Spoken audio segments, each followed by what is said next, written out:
It's showtime.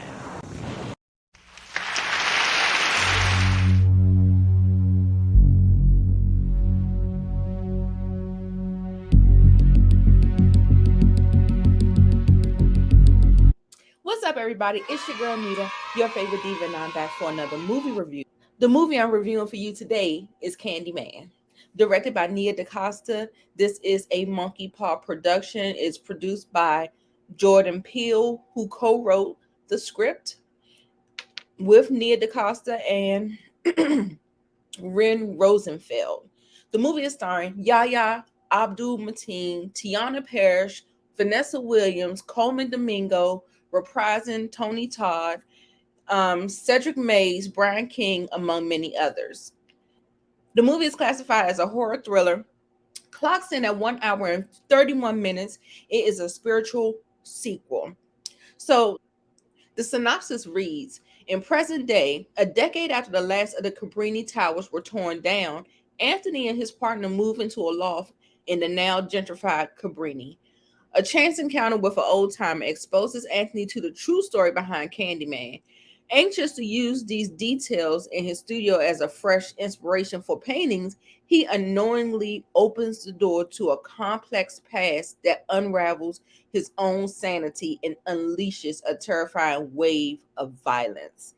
And that is all I'm going to say because this is a spoiler-free review. If you're new to my channel, welcome, welcome, welcome. If you're returning, you already know what it is. I watch movies, so you don't have to. I tell you about the good, the bad, and everything in between. No spoilers, of course, and tell you whether or not you should know or go see it in theaters, which it is playing this Friday, August 27th. Nia DaCosta is taking on the sequel to Captain Marvel as well. It's called The Marvels. With her young career, but promising after seeing this movie, she's on the rise. Very creative choices, stylized, it has her voice and touch all over the movie. Now, this cast is outstanding. I love the cast. We have Yahya Abdul-Mateen, we have Coleman Domingo, you already know I'm a fan, Vanessa Williams, fan, and also too, Tiana Parrish from WandaVision. So they all understood the assignment. They did what they needed to do. We have all solid performances from everyone involved, and especially the title character. The score, sometimes the score escapes me. The last time I was where the score really brought out the movie was The Green Knight. That was another score that was kind of really prominent, and this is the same. It's very haunting and ominous. It's very effective. The production value is A1. She did a great job with catching certain shots. The bathroom scene, I'll get into it. The bathroom scene was one of the best scenes in the movie. When them, listen, okay, I'm just leave it there. First, the setup of the film was really good. The first two acts did a great job, a very solid job in establishing the characters and giving them some getting us involved and invested enough to care about them in the movie. So also the movie was very exposition heavy, but I really like the way they handled it because DaCosta, what she ended up doing was showing and telling. You know, when they say with exposition is better to show, not tell. With this, she used puppetry, and that was such a creative touch where you actually still saw the trauma and what actually happened, but it didn't really hit you in a way, and you still felt it, but it wasn't graphic enough where it was distasteful. So you know, because a lot of people don't like to, you know, experience Black trauma over and over again. So, you know, I think they did a really good job with using the puppetry to actually narrate and show the actual thing. I really love that creative choice. Top notch for me.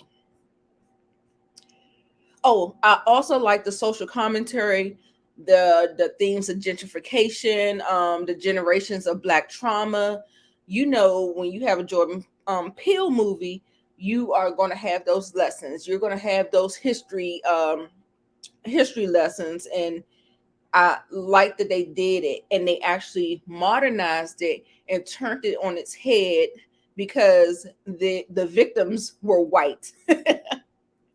Done the way it was supposed to be done. All of the oppression, the lynching, the degrading to the Black community. It's only right to have that aggression fall back onto the community that is responsible for it. And that they did. I appreciated that, and some social commentary that gave. So those are my pros with the movie. That's everything good that I like with the movie. I love Nia DaCosta's touch. Her style is really, really good. The actors all did well with what they were given.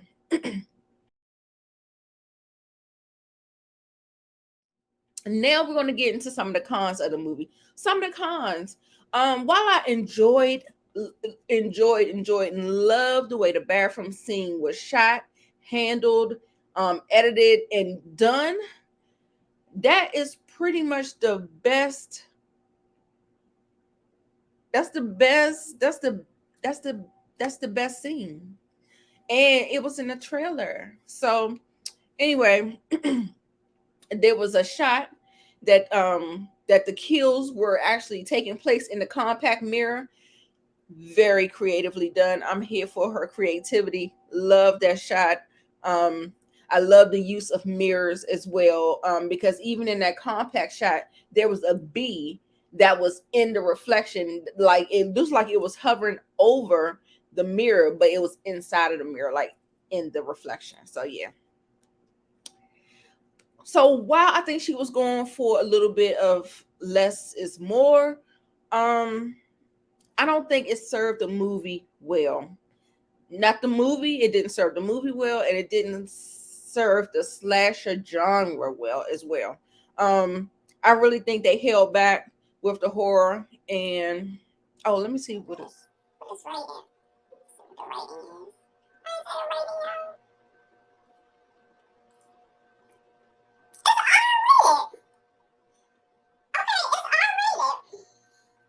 Yeah, I really think they held back, and I really think they could have got really much more creative with the kills, and they just could have been better executed and shown the gore and the, there was blood, there was all of these things, but I think it did not serve the movie to kind of go easy on the kills. Also, too, it wasn't really scary. It wasn't scary. Now I'm a punk, right? Creepy, yes. Tense, yes. But scary, not so much. And I'm pretty easy to scare, and it just wasn't scary to me.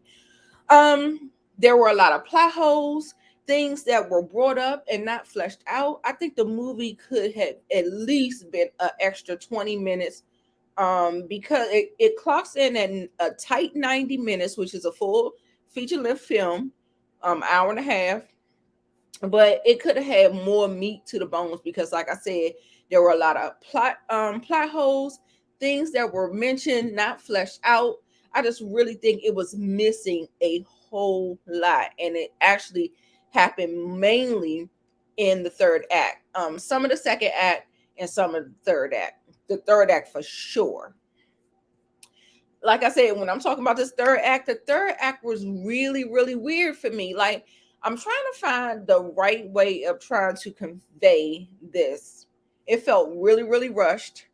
I felt like when you saw some of the reveals, um, you pretty much couldn't really follow it because you saw it happening, but you couldn't correlate it to who. I mean, I guess on rewatchability, you can really find out what's going on. But some of the things that happen, they just kind of breezed on things. I was just like, oh no. I give it a lot of praise for setting up the characters, the first half of the movie, enough to care about them. But once the actual descent actually happens, and here, it just moved at a breakneck point, And it just, once the descent actually happened, it moved at such a breakneck speed that it was just over just as soon as it started happening. I was just like, that's it. I was like, I know. So most of the half of the movie theater stayed in their seats to the end of the credits, to the end of the credits roll, because we just knew it had to be like a post-credit scene. It had to be something. And we was just waiting, and there was nothing. So before I give you my overall thoughts on Candyman, why don't you take a moment and follow me on social media? It's right there.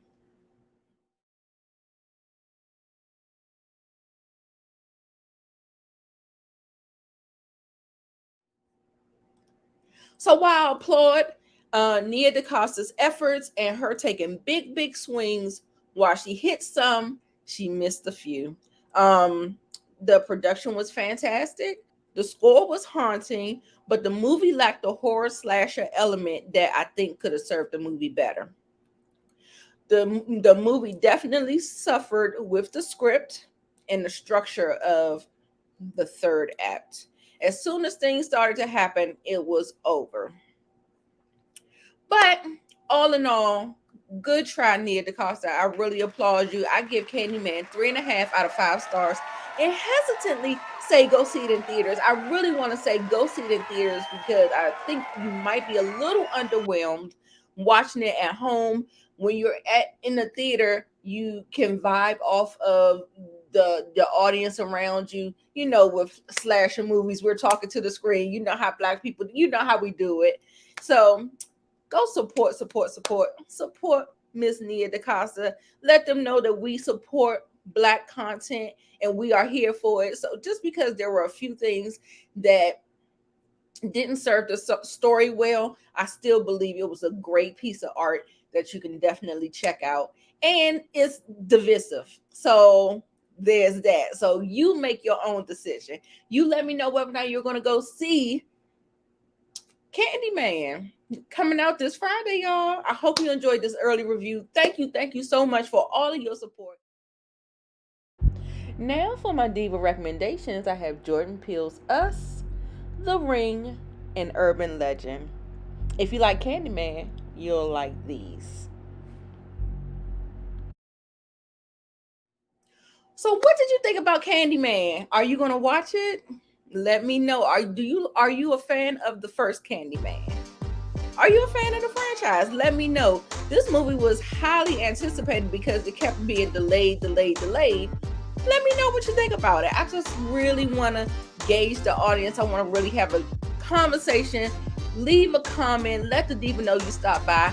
And make sure you hit the like button on the way out. As always, I'm Nita, your favorite diva.